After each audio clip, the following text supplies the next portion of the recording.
There she be. We got her all welded in here.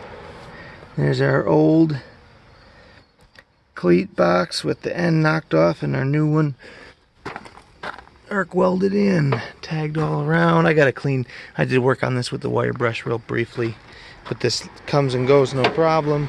It is creaking a little bit. I have another issue before I can get her to run. It's all on here.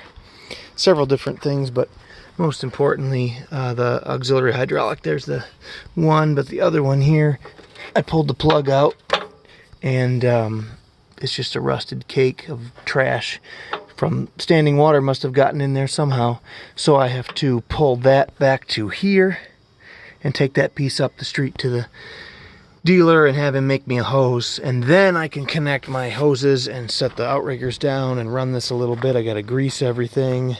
I want to knock there's stuff growing in there, weeds and moss and stuff that just holds moisture. I'll take that all off, and I may sandblast a little bit. And I don't like leaving my equipment sit outside, so it's equipment. It gets rusty, but you don't want the ram sitting out in the sun and the rain, any of those, the controls. It's just a shame that they're so sun-baked and stuff. So this will have an easier life now.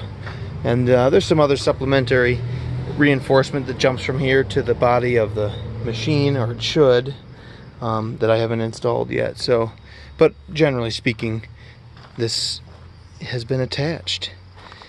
So the whole thing, less than $1,000, from burning the parts to folding the piece to making it into our assembly and modifying this and field welding it on. Not bad.